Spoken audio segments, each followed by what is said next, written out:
What is up, fellow nerds, and welcome back to the Dapper Snapper Gaming channel, and welcome back to How Do I Want to Do This? This is our series where we take a look at all playable options available to players in Dungeons & Dragons 5th edition, then we rank them on a scale of 1 to 10 and either build them or fix them depending on how they rank. Now today we talk about our penultimate subclass for the rogue, and that of course is going to be the one, the only Swashbuckler. That is the charismatic rogue. That is the one that runs straight into battle, always has something smart alecky to say, and usually ends up winning. And so I am very excited to be finally talking about this one. I've had so many comments asking me when this one was going to happen, and we are here, so I'm pumped about this. Before we jump into it, make sure to leave a like on the video and subscribe if you haven't already. And of course, make sure to share the video with your friends and click that bell so you're notified when new videos are uploaded. So yeah, this is a pretty classic archetype, right? The main one that comes to mind, of course, is going to be Indigo Montoya from Princess Bride, but there are plenty of others, right? The Three Musketeers are another great option for this.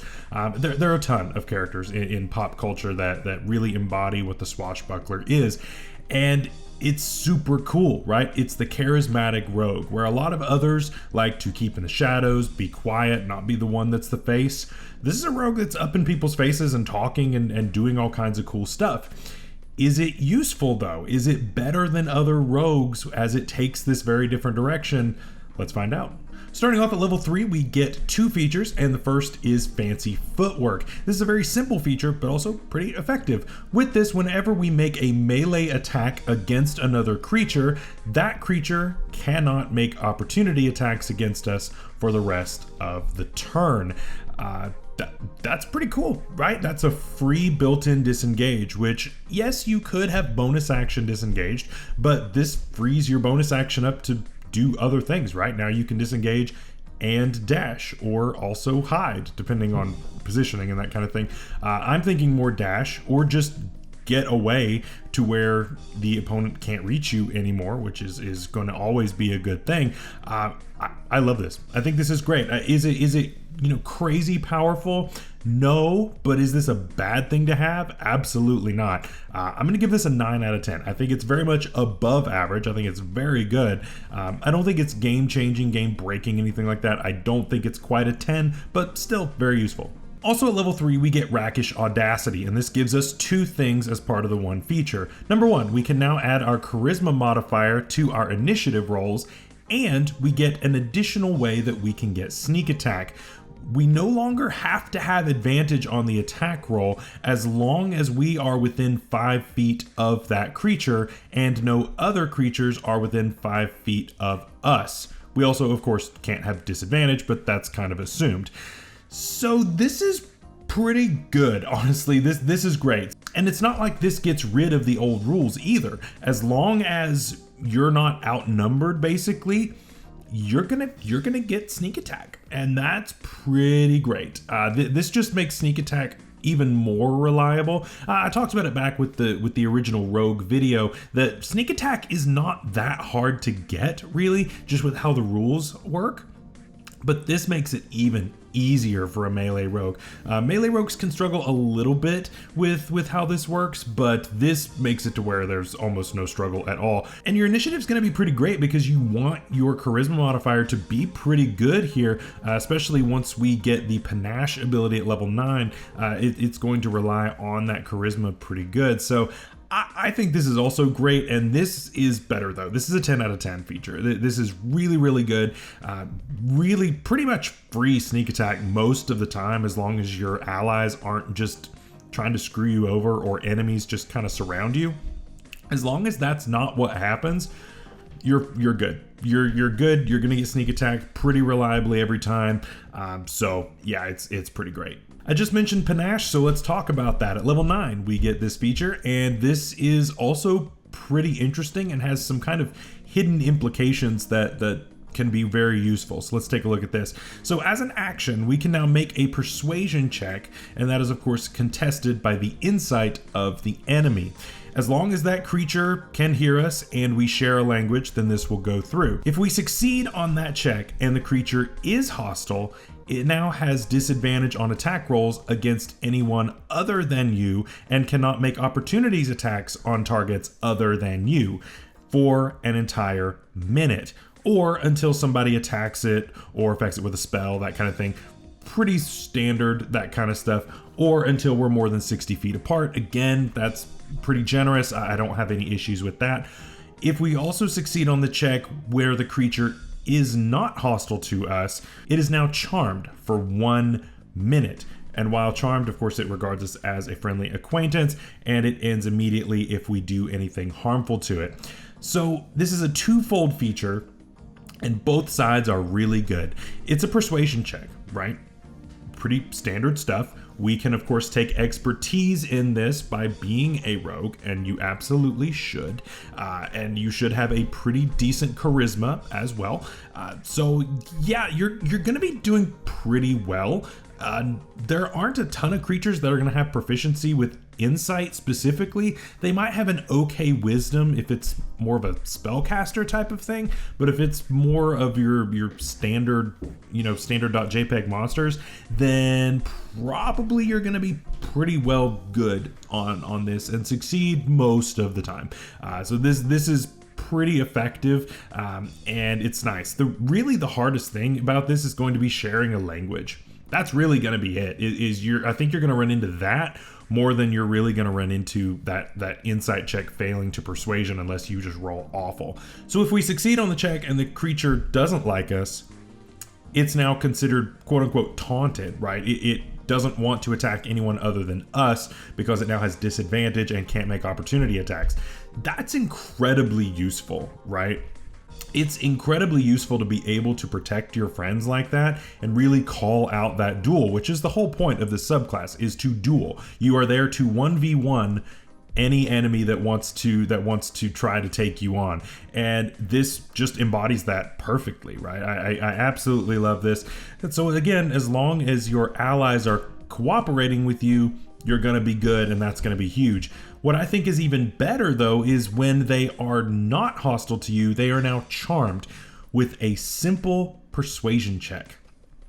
That's honestly great because now any follow-up charisma checks now are going to have advantage for free with just a persuasion check. It's not even like you targeted a saving throw or anything that normally would get a bunch of boosts. No, insight is going to be boosted far less than a wisdom saving throw. And so the target here is so much better, in my opinion, than like a charmed person. This is going to be so much more reliable. Fantastic. Absolutely fantastic. 10 out of 10. It's just great. All of this works both in and outside of combat. It just makes you really, really effective in most pillars of play here, outside of exploration, obviously. It's gonna be really, really helpful for you, and I really can't think of a downside for this. At 13th level, we get Elegant Maneuver, and pretty simple stuff. We can use a bonus action and gain advantage on our next acrobatics or athletics check that we make on that turn. This is probably the worst feature of the entire kit, and it's really not that bad. I mean, it's fine, I guess. I don't know how much these are necessarily going to be coming up outside of grapple checks. That's when they're going to come up the most, but it's fine. It's good, especially on the athletics, because we probably aren't good with athletics, and so that's nice, I guess. But I don't know, it has to be preemptive, so it's not like you can do this as a reactionary kind of thing. You have to pretty much already be grappled and use this to attempt to escape. So I don't know. I think it's fine. It's probably like a 7 out of 10. I think it's okay, but I don't think that this is nearly as strong as the other features in the kit. At 17th level, we get Master Duelist, and if you weren't already very effective, well, let's just make you even more effective for absolutely no reason. Why not? So with this, whenever we miss an opponent with an attack roll, we can roll it again with advantage once per rest. Now, this is once per short rest, not per long rest, so that's even better. And so you're like, yeah, I missed. I'm gonna just attack you again with advantage because I can. And that's incredibly good. That's a 10 out of 10. I mean, there's no other way to really look at this, right? You just get to hit and that is basically guaranteeing that you get sneak attack even if other factors are not met, which is, again, really, really fantastic. Really great for our capstone. I think it's awesome. So where do we land on the Swashbuckler Rogue? I love this subclass. I think it's super fun. There's just so much awesome stuff coming out of this. The Xanathar's Guide subclasses, there are some that are just awesome and just hit really hard. And then you got some that they're meh, right? This was one that luckily was done correctly, in my opinion, and I think it's very strong. I think it works really well. It really turns the rogue on its head, but also uses the core features and elevates them in every way. And that's the important part, right? It doesn't just leave anything on the table. And honestly, with all of these features, the biggest thing for me is when you look at the sum of their parts, it's not even just the individual pieces, but the sum of their parts. All of these things outside of Elegant Maneuver are going to come up all the time, right? You're going to be using Panache probably a lot. There's no limit on how many times you can make that persuasion check and do this. There's no limit to how many creatures that you can do this on. You can do this to multiple creatures at a time. You are just limited to one action. That's it. And this does not have to be during combat. This can be whenever you want, and you could just keep retrying it. As far as I'm concerned, it doesn't say if the creature passes, then you can't again for 24 hours. It doesn't say that. So it's spammable. It's definitely very helpful there. Rakish Audacity just makes sneak attack basically guaranteed, which is really great. And the initiative boost is also very much appreciated. I think that's awesome.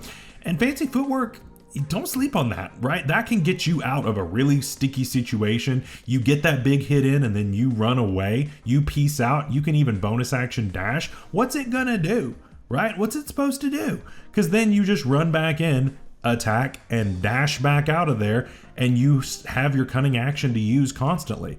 That's really good. And so I'm looking at the top echelon here, right? I'm looking at the very top as far as where I want to rank this. Is this a 10? Is it a 9?